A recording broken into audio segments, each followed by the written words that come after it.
Hello, everyone. Welcome to the Dreamcatcher podcast, a place where your dreams can find a voice. Have you ever wanted something so badly you couldn't get it off your mind? Whether it was a person, an opportunity, or a specific outcome, it consumed you. You may have done everything you could, but still weren't where you wanted to be, leaving you feeling frustrated and hopeless. According to my guest, Kute Blackson, the inner struggle that we experience is unnecessary. We can go through the uncertainties of life when we embrace the path of spiritual surrender. In this interview, he'll show us how. Kute Blackson is a beloved inspirational speaker and transformational teacher. He speaks at countless events he organizes around the world, as well as outside events, including YPO, Young Presidents Organization, and EO, Entrepreneurs Organization. Winner of the 2019 Unity New Thought Walden Award, Blackson is widely considered a next-generation leader in the field of personal development. During our conversation, Kute will offer deeper insight into the power of surrender and how we can apply it in our daily lives. He'll offer perspectives on accepting reality with grace and wisdom and acting from a place of conscious awareness. If you like what you heard, please don't forget to like, rate, share, and subscribe to this podcast. Thanks. Hi, Kute. How are you doing today? Good, thank you. Great. It is lovely to have you on the show. Your teachings are so inspiring, and I'm really excited to share your wisdom with everyone who's listening today. Thanks for having me. Of course, of course. I just finished reading your book, The Magic of Surrender, and I found your journey really compelling and quite relatable. How did it feel to share your story with the world? Wow. For me, I've always known I would share my story with the world. And so it's always an honor to be able to express, to inspire. From a very young age, I've always felt a calling to serve humanity. From a very young age, I've always felt a destiny to impact people. As a young boy, I always felt a deep sense of empathy for people in some way. There was always a part of me that felt people suffering very deeply. And so there was always a part of me that wanted to alleviate people suffering very deeply. And I didn't know what that would look like. And so I would have visions and dreams as a young boy of writing books and inspiring people.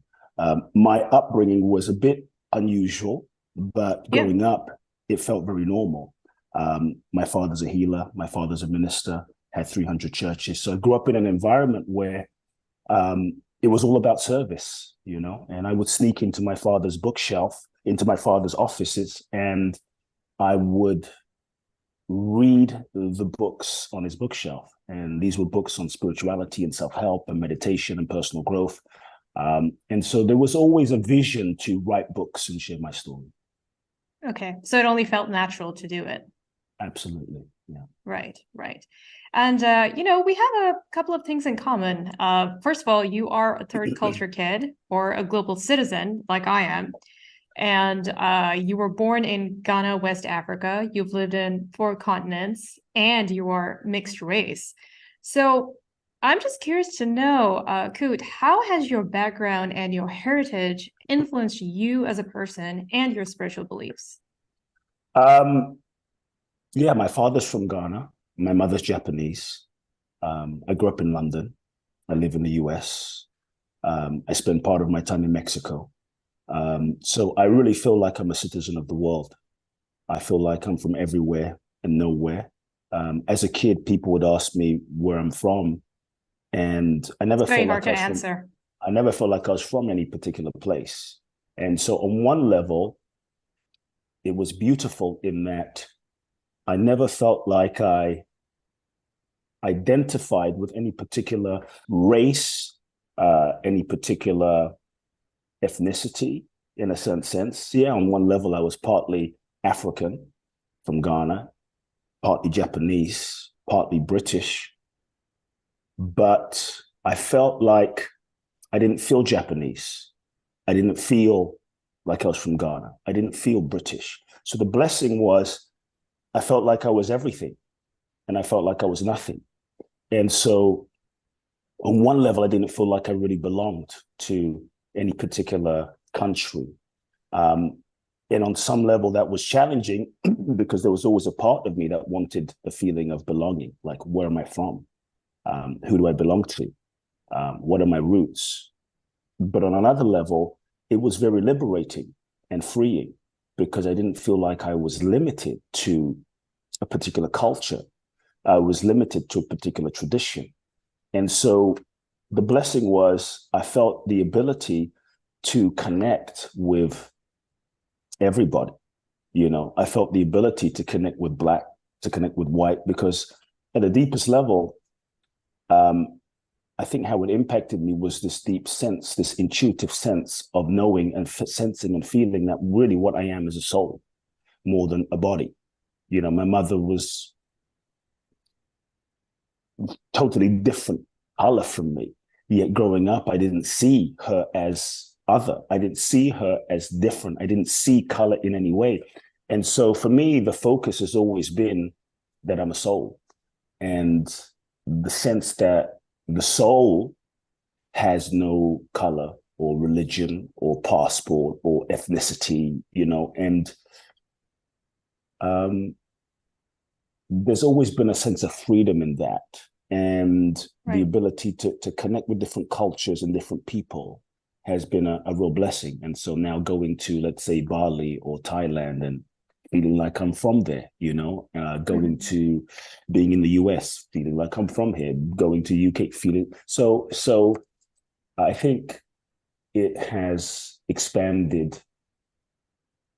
It has focused me not on the surface level differences, but more on the commonality and the humanity of what connects us at that deeper level, which is spirit, which is soul, which is consciousness. And I think essentially we are all one consciousness manifesting as a multiplicity of form, and this body and this character and this ethnicity and one's country are just the costume, that we, and the accessories that the soul uses, the soul wears in this play of life more than anything. So you essentially turned that into a strength, which is amazing. But to develop that sense of awareness that you have right now, I mean, did it take you some time to get there? Because, we might believe that and you might believe that, but the world does not really reflect that back to us, right? They try to pigeonhole us. They try to put us in categories. I don't know about you, but, I encountered some people telling me, okay, no, where are you really from? Okay, I would say I'm from Dubai, but then they would look and be like, no, where are you really from? They're like, how did you interpret that, during the course of your life? I think it, more than anything, to be honest, I think it took me deeper into myself. I think, because people, where are you from? My mother's Japanese. My father's from Ghana. Well, where do you identify yourself? Well, I was born in Ghana, but I feel just as Japanese and just as Ghanaian and kind of British and now the US. And so it took me deeper into myself, which I think we all, as human beings, have to take that path to question. Well, where are we really from, truly? And I think it leads to a deeper question of, well, then who am I really? Am I just this body? We are conditioned as humans and as a society to believe that we are just this physical body, that we are this character, that I'm Kute, I'm Susie, I'm John, I'm Jane, I'm Paul, that we are this limited ego structure. Yeah. And all of society reinforces that. Our parents reinforce, this is who you are, this is who you are, this is who you are. And from the moment we're born, we're told by society, by religion, by the school system, by media, by advertising, by social media, by family, by those around us in this matrix. This is who you are. This is who you're not. And so we get programmed and conditioned from the moment we're born. Mm-hmm. And in so many ways, we forget who we are, truly, who we truly are, what we truly are. And I think there is, I don't want to say an agenda because that's a bit extreme, but there is a kind of, let's call it agenda, right? To disconnect us from who we really are. Because if we don't know who we really are, then you can fit into the system. They want you to fit into the system, who right? We really are. We can be controlled. Yes. We can be sold a whole bunch of, products and goods like you're not enough, you're not enough, you're not enough, you're not enough, you're not enough, and you're just this limited thing, you're this, you're that. Then you can be sold. Oh, you're not enough. But if you just drink this coffee, or you just get this phone, or you just, wear this underwear, or you drive this car, or you have this watch, or, buy this thing, drink this beer, then you are finally enough. And so I think the ultimate question, the ultimate path and purpose of life is to know who we are, truly. Yeah. Who am I? And, when we're born as children, we're born free. A child is born and it doesn't go, I'm black, I'm white, I'm Indian, I'm Japanese, I'm a bad person, I'm a good person, I'm British. And then, we're not identified with any of that. We are pure consciousness manifested in this body. And if you look into a child's eyes, a child is in touch with their true essence. What color is the essence? What nationality is the essence? What nationality is being? And so a child is just free. We are just pure essence, consciousness, beingness manifesting. And when we look into a child's eyes, I think that's why we all kind of melt, because we are reminded of the purity of the unconditioned, magnificence and essence that we are, which is just pure love, pure energy, pure spirit, pure consciousness. Yeah. So what happens? We're born, we incarnate into this human experience. We meet our parents. Our parents are conditioned. They're just doing the best that they can do based on their childhood and their programming and their conditioning and their society from a different generation. And maybe there's pain, maybe there's dysfunction, maybe there's trauma, growing up. And so now we're born into a family system where there's also generational patterns, generational karma, generational biases. And so maybe dad was crazy. Maybe mom was an alcoholic. Maybe they were great people, but they just didn't know how to meet our emotional needs. So two things happen. The first thing is we start getting programmed and conditioned based on that. And so we start learning all sorts of strategies to shut down, disconnect, not feel, shut down, disconnect, not feel, suppress feeling, suppress feeling, suppress feeling. Before you know it, layers and layers and layers and layers of unfelt, unprocessed feeling kind of cover up our true light, our true magnificence, our true beingness, our true essence, our true purity. And we learn all sorts of strategies to disconnect, not feel, function, and survive as defense mechanisms. And then we learn as children a way of being, the sense of who do I need to be in order to get love, validation, and approval from mom, from dad, from those around me. We learn all sorts of strategies and contort ourselves into a kind of shape to develop a role, a mask, and a persona. And as we contort ourselves into becoming a personality, to becoming a person, we become nice, we become independent, we become who we think we need to be. We end up getting so conditioned, and that gets reinforced by those around us to believe that's who we are. And the degree to which we're conditioned is the degree to which we're not free. And the degree to which we're conditioned is also the degree to which we don't have the freedom to perceive, the freedom to be authentic, the freedom to be who we really are, the freedom to make true choices, right? And we end up living in a limited perception and life. I'm this, I'm that, I'm not this. And so I think the true purpose of life is to question ourselves. Like, who am I? Who am I really? Who am I? Yeah. And I think so much of the suffering of humanity comes through the over-identification with what we have been conditioned to believe that we are. Yeah. So that's the ego.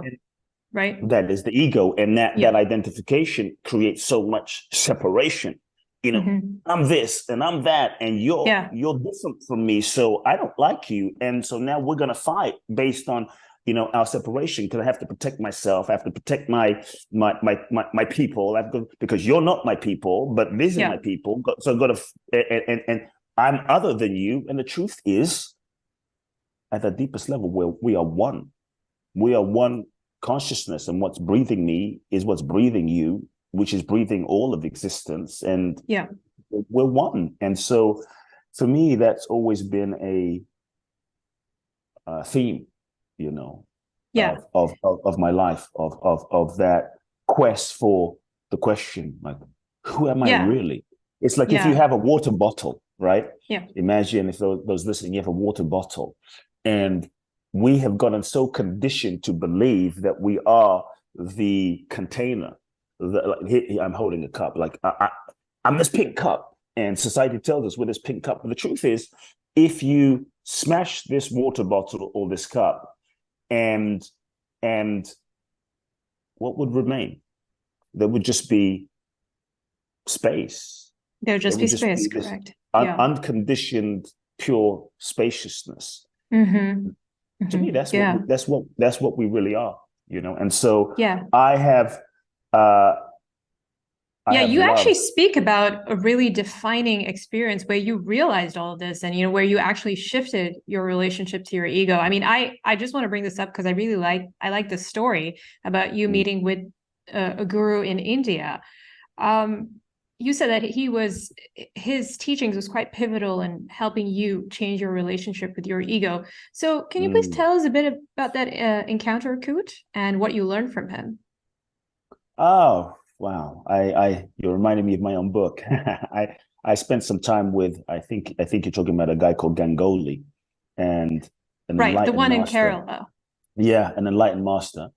Mm-hmm. And, in a nutshell, it was a beautiful opportunity where I spent weeks and weeks sitting with him, just talking about the nature of reality and the nature of life and the nature of who we are Mm. and what we really are. And essentially, what is it to be free, and to be free in the world and free in oneself. And so, you know, I think when we understand the nature of something, it changes our relationship with something.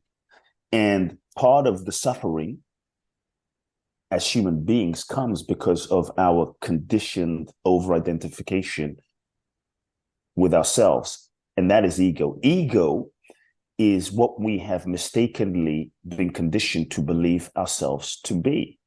Ego is the identification with mind, body, form, history, past, the belief systems, stories. And so as human beings, we believe that that's what we are. And so then we're afraid. And because the ego's job really is to reinforce its existence. And the ego's job is to protect us, to ensure that we don't get hurt again like we were hurt when we were 5 and 7 and 10. And so on some level, when we understand the nature of what ego is, that in fact, ego isn't even real. Ego isn't a thing. This is a cup. And part of the limitation is we have been conditioned to believe that ego is what we are and ego is a real thing, but ego isn't a thing. It's a process. It's a process of identification. Like a bicycle is a thing, but the process of pedaling is not a thing. It's just a process. It's an activity. And so ego is the activity of identification.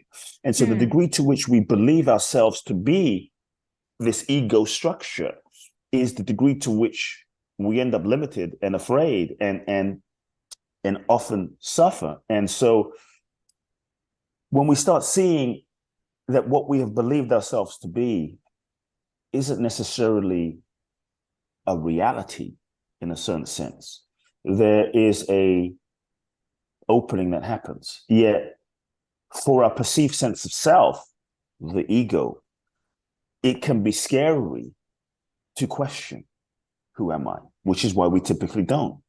Mhm. It can be scary to surrender. It can be scary to let go of control. It can be scary to really question, who am I? Because that, for the ego and our perceived sense of what we believe ourselves to be, is a death. And that's often terrifying, which is why we don't question, which is why the ego wants to the ego wants everything and everyone else to change, but it never wants to change, which is often why we as human beings resist change and hold on so tightly to who we think we are, and hold on so tightly to life as we know it, as a way of protecting ourselves. And so Yeah. I think when we can understand that we are not this ego.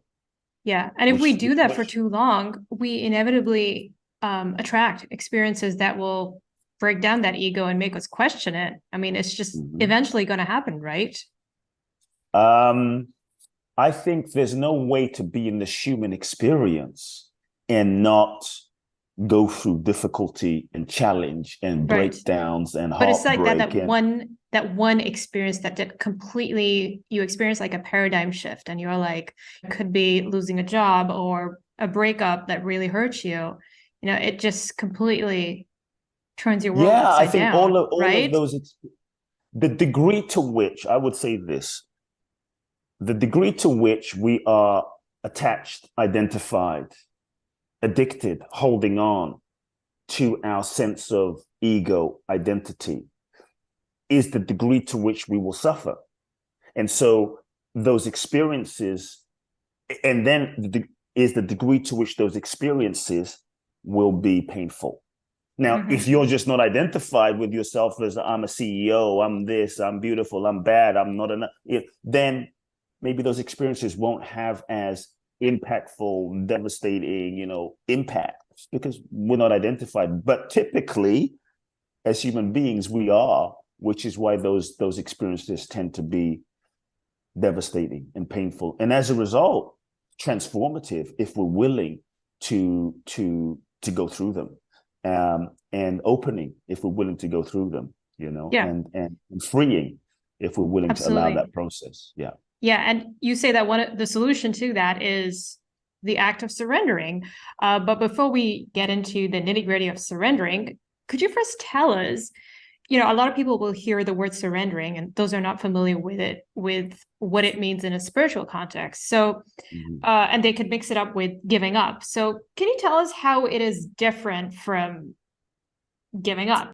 Yeah, I would say that, just to set the context, in our culture,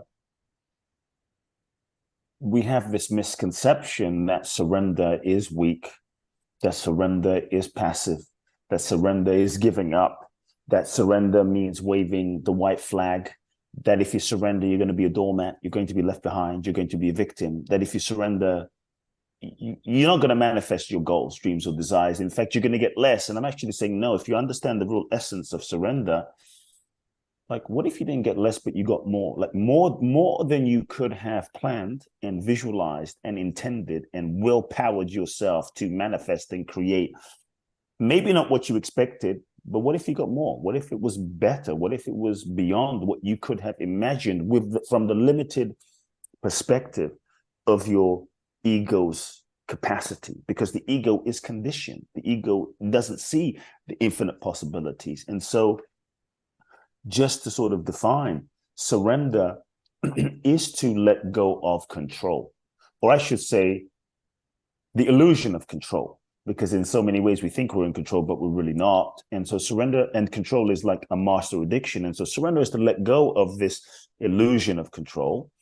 Ego always wants to be in control, because control is a strategy that we think if we're in control, we're not going to get hurt again, right? And so letting go of control, surrender is letting go of trying to force life to fit our limited idea into our limited idea. Surrender is letting go of who we think we should be, how we think life should be, so we can be open, available, receptive, allow life to lead us, taking the limitations off of life. It's a curiosity. It's an availability. And so it's not a giving up. It's not it's a letting go of what's not working. It's a letting go of what's not aligned. It's a letting go. It's not sitting on the couch and doing nothing and just saying, I'm giving up. It might mean realizing that if you're in love, if you're someone, you're in a relationship and the relationship is difficult and you might feel like throwing in the towel, but deep down you love this person, you love each other, and you feel a deep soul connection. It might mean digging deeper and making a deeper commitment to heal yourself so that you can work through the mental, psychological, emotional block so that you can take the relationship to another level.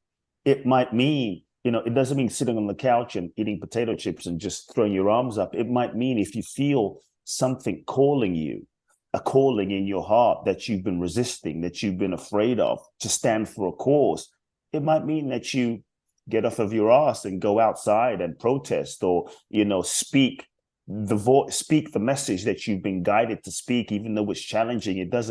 It means doing what you're truly guided, what your soul is guiding you to do. For me, surrender is a surrendering to your deepest truth, a surrendering to your deep soul guidance, a surrendering and a trusting and allowing and a following of what is truly moving you. But Kute, for that to work, you have to be tuned into your interior world. You got to have some kind of practice to be able to know what's happening and to be able to listen to your intuition, right? I think because let's face it, a lot of people are just disconnected in today's world, right? I mean, they're for sure, so overstimulated. What would you say to those people who don't really have that connection with themselves? Like, what are some of the things they can start doing to really start tuning in and really listening to that voice, as you say? There's several things. Number one, yes, we are so saturated and stimulated with technology and distractions. And that's why I say especially younger generations. The agenda is to distract you, because if you can be distracted, you can be disconnected. If you're disconnected from who you are, you can be sold a bunch of stuff that you really don't need to keep you distracted in this matrix called life, right? And so there is an investment in you not knowing who you are, in you not being free. And so there is I don't say a war for your attention. And so we're so distracted that we don't, it's like we're so distracted with external stuff that we're not in touch with who we are. We're not in touch with what we feel. We're not in touch with our truth, because we're more into Instagram and TikTok and social media and Pinterest. And so nothing wrong with that. It just doesn't,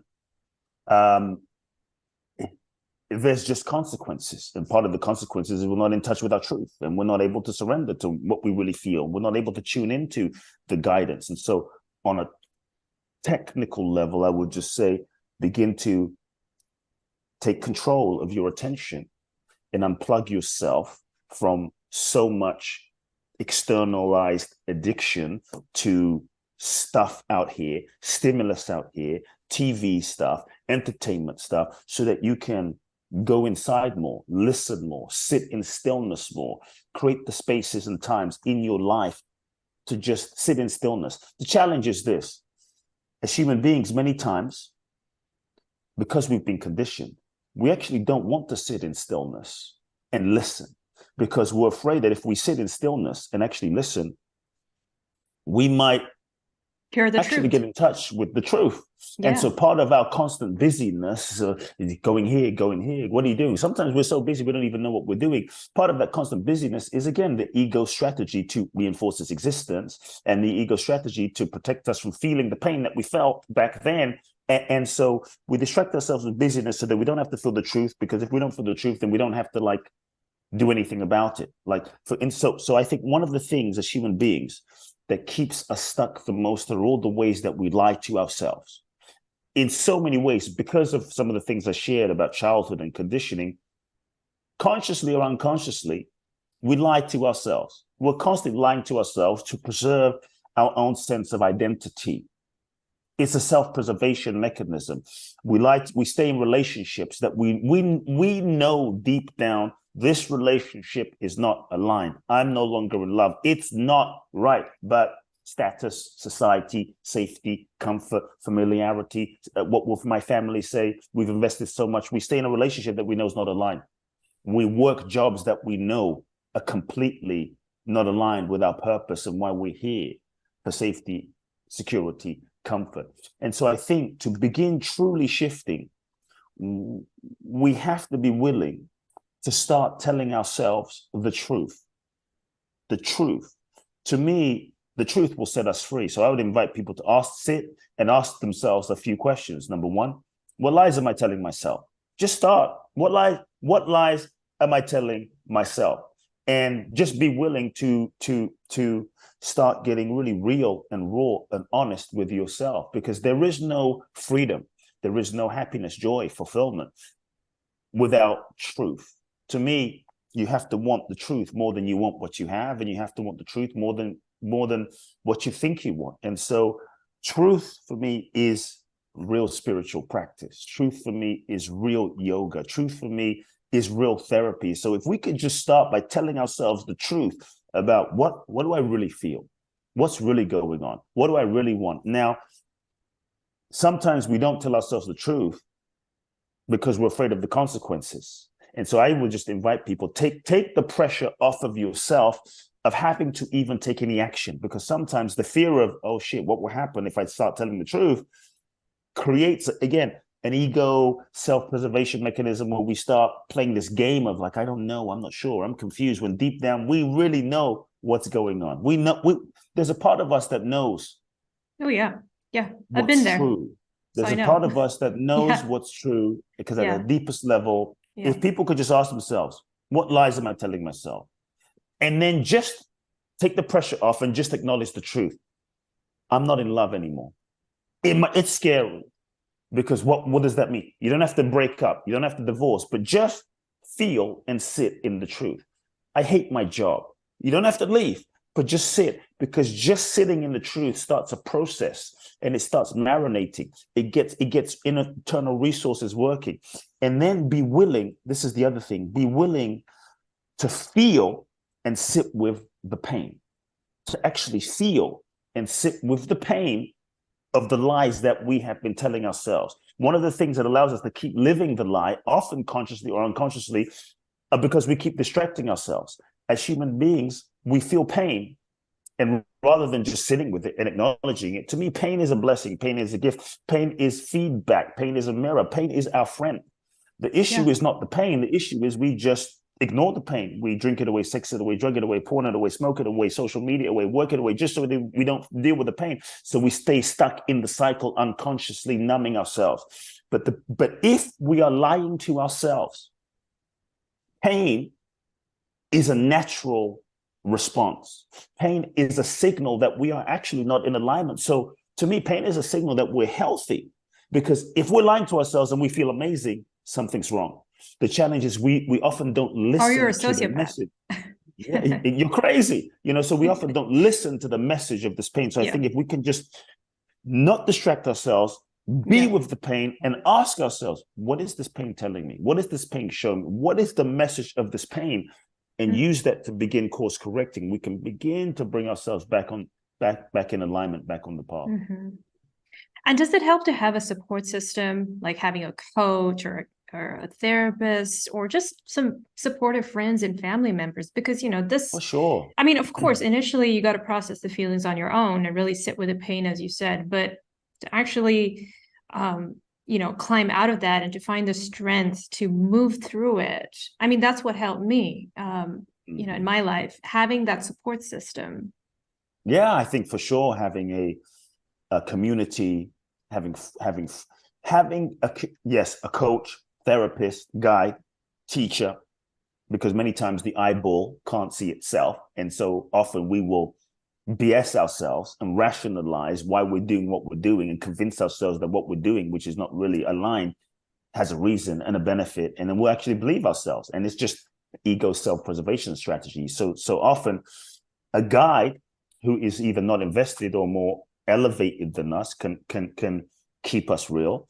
Having a community where we can't get away with our BS, and they love us in a certain way, that they're willing to remind us of who we really are. Having real, authentic friends. To me, having real, authentic friends that see who we really are. They see who you are beyond your BS and beyond your conditioning and beyond your fears. They see your magnificence. They see your true essence. They see your light. They see your purity. They see your wholeness. They see your perfection. They see you. They know you, and they see your patterns on the surface, but they see you, so that when you're with that friend, even when you've forgotten who you are, when you want to give up, when you want to kind of go back into your patterns, they mirror to you, they remind you of who you are, so that when you're in relation with them, not only can you not get away with your stuff and your patterns and fears, but they reflect to you your greatness, so that in their eyes, you're reminded of who you are. I think that's important. The challenge is, because of our own ego identification, what we tend to do as human beings, often unconsciously, is we select coaches and teachers, gurus and guides that tend to reinforce or align with our current identity and our current belief system. And so we will find teachers that align with our current belief system and identity to reinforce our belief system and identity. But a true teacher and a true guru, a true coach, a true therapist is not there to reinforce your ego's identity, but to free you from it. And I think if we want to be free, we should actually do our best to seek out teachers, guides, and friends that don't just reinforce and pacify our identity, make us feel good in terms of what we already believe, but cause us to stretch and expand beyond it, because that's where the freedom is. So some coaches or therapists or guides or teachers or gurus, you may not always like in the moment, because they're going to challenge you. You may not always like it, in the moment, because they're going to cause you to question yourself. Which like a personal trainer, in a gym, right? It's not always comfortable in the moment. And so that can feel like a death, right? And so find those, not just friends and teachers that make you feel comfortable. That's what I would say. But yes, having that support, I think, is also a really important piece of the pie. Yeah, that's very good advice, Kute. Very good advice. And you say that a vital part of surrendering is letting go of control of a specific situation. But don't we have to have a certain degree of control when we're, for instance, when we're chasing a goal? Don't we have to be clear about where we're going and take certain steps? Like, how do we know the difference between over controlling and just trying to influence the situation so that it goes in a positive direction? So I'm going to answer the question. I will do my best to answer the question from different angles. Has there ever been a time where you really wanted something? I'm going to ask a question of you, but also everybody. Has there ever been a time where in the past you fell in love with someone, you thought this person was the one, and you really wanted to be with them? Yes or no? I know I have. I mean, there's times I fell in love. Oh, she's the one. Oh my God. We're going to be together, my soulmate. I couldn't imagine not being with this person. Especially when you're younger and you don't. Especially when you're younger, right? Yeah. And now maybe today you look back and go, what the hell was I thinking? What I thank God that didn't happen. Dodge that bullet. Like in this, in the moment, you couldn't see that. In this moment, you look back and like, grace.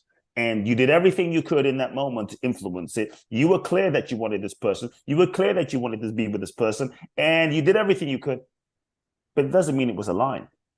It doesn't mean it was right. It doesn't mean it was for your highest ultimate good.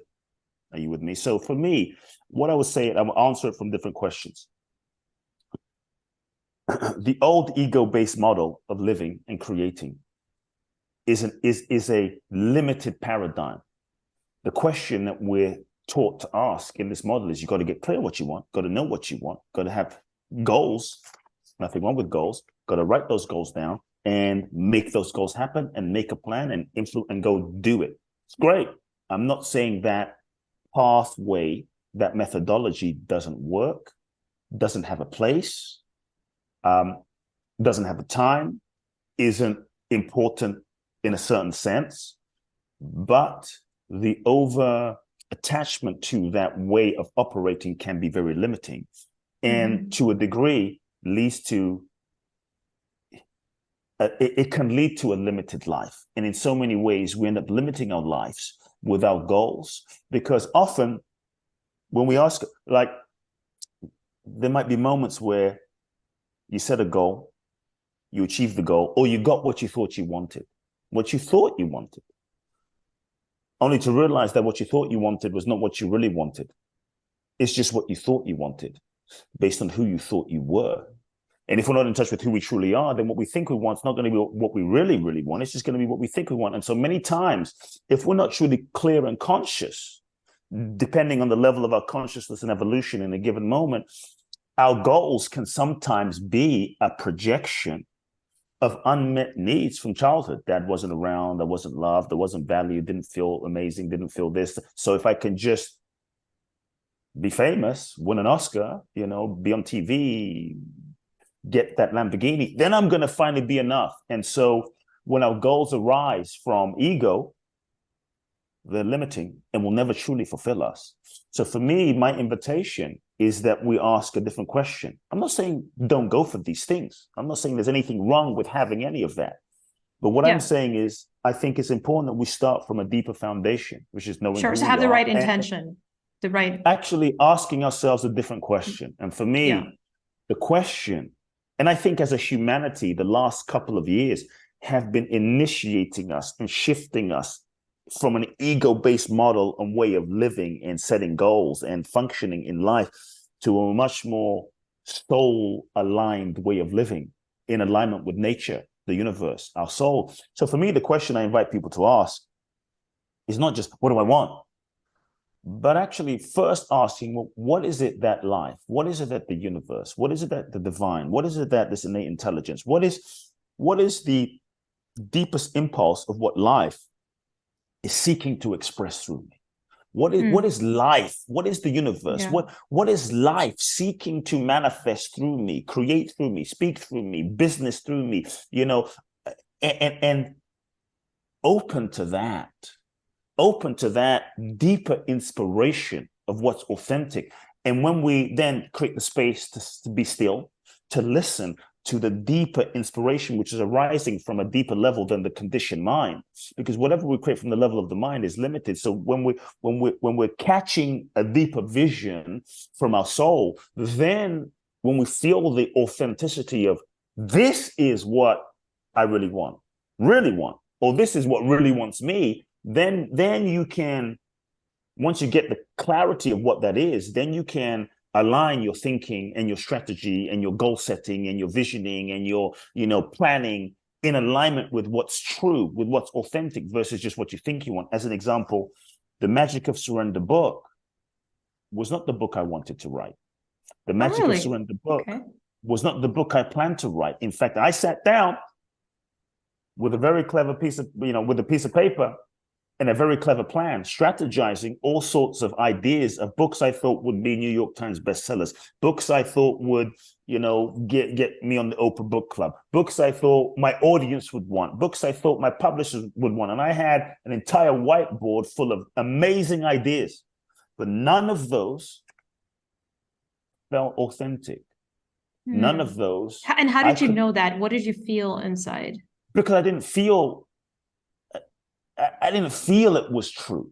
They were great ideas. Maybe I'll write them one day, but I couldn't look you in the eyes and say, this is what I meant to write. This is what's true. It was a clever, intelligent plan.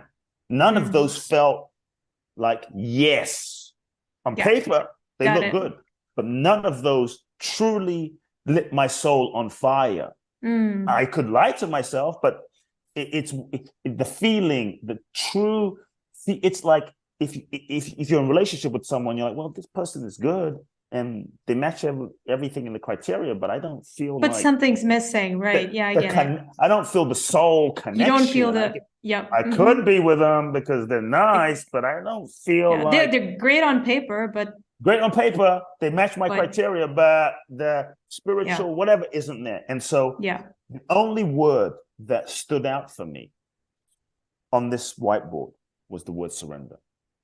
And I said to myself, "Oh shit, that this is the thing." And I didn't know I was going to write the surrender book, but I thought this is the direction. And I felt in that moment that this was the book that was seeking to be written, and the book had a soul of its own. And when Oh I yeah, just I love that. when I opened myself to that, it Mm-hmm. felt true. It was scary. I resisted. I wasn't sure if I wanted to do it, but I couldn't deny that this felt true. It's like, oh shit, this is where the energy is moving. And so I had to surrender to the book about surrender and not resist it. Now, what many of us do, we live life, we resist that truth. We resist that impulse. So I could have written a book about manifestation or purpose or something else. Maybe it would have been good, but it wouldn't have been aligned. And I think when you bring yourself in alignment with the flow, the divine flow, when you bring yourself in alignment with that highest intention of life, then you're in true flow. Then nature supports you because nature supports the fulfillment and manifestation of itself. And I think that's where the magic is. And so to me, the key is when you catch that flow, when you feel that authentic impulse, then you go into action. Then you go into planning, but you're planning around what's true. But then the key is, yeah, and you might work harder than you've ever worked. So for people that think, surrender, you sit around and do nothing. You might work harder than you've ever worked. Jesus worked hard. Buddha worked hard. Mother Teresa worked hard. Mandela worked hard. Martin Luther King, they worked hard, but they were in alignment with what's true. Then as you go into action, and here's where a lot of people get sidetracked. When you go into action, you give 100% of what you have to the task, to the goal, for the manifestation of vision. But it's important that we let go of the attachment to the outcome. We let go of the attachment to the result. Because now when we get so attached to, it's got to be this outcome, it's got to be this goal that I've caught the vision for, we are also now limiting life, limiting its manifestation, thinking it's got to be this. And so I think what's important is you move you move into action from an openness of your heart, an availability of allowing life to show you, allowing life to lead you. Because sometimes the goal that we think is the goal is not the goal. The goal that we think is the goal is really the necessary puzzle piece or carrot stick that moves us in a direction. That's why you say that, in the book, you take the pressure off everybody. You say in the grand scheme of things, you really can't make a mistake, and you say you don't really need to stress out about the decision or outcome because eventually it's going to lead you to where you need to go. And I thought that was really profound. Yeah. Sometimes the goal will take you. See, every goal is evolutionary. And the goal will take you on a journey. The goal will take you on a journey of growth, of learning, and evolution. And it's less about that goal manifesting, but it's more about who you become in the process of the pursuit of that goal. And so when you move in the direction of that goal, you evolve. You develop the mental, emotional, spiritual, psychological capacity to become more. And so if you didn't go on that journey, you wouldn't have evolved. If you didn't evolve, you wouldn't be ready for the next level. And so sometimes it's not even the goal that's important. It's the evolution, because the evolution, the realization, what you learn prepares you for the next level of your mission and the next level of your vision. And that's what's important. Look at Nelson Mandela, 27 years in prison. Yes. Was that a failure? Did he waste time? Or was that a necessary incubation period to ripen him, to develop him, so that he could cultivate the mental, emotional, psychological, spiritual depth to be able to fulfill his vision? Oh, wow. Yeah. Oh, I so get that on a visceral level, and I hope everyone else does. I mean, that's so true. So it's about the journey, not the destination. It's about the journey. It's about the evolution. It's about the It's about evolution. the path. It's about who we become. It's about who we Absolutely. become. You know, Yeah. and I think as a society, we have tended to define success based on the attainment of the relationship, the marriage, the bank account, the fulfillment of the material goal. And to me, ultimately, we are souls and we incarnate into this human experience. Yeah. This human and if we don't get is, it, we're dissatisfied. That's when we yes. That's when we get disappointed. That's when we try to find unhealthy things to fill out the void or the dissatisfaction that we didn't actually get what we had in our minds. Yeah. So, Kute, it's been such a pleasure talking to you. Thank you so much for sharing your wisdom with us during the short time that we had here today. Thank you. Thanks for having me. No, absolutely. And for anyone interested in Kute's book, The Magic of Surrender, Finding the Courage to Let Go, you can find it in all major bookstores and on Kute's website, kuteblackson.com. All right, Kute, you have a wonderful rest of your day. Thank you. Thanks so much. All right, take care. Bye.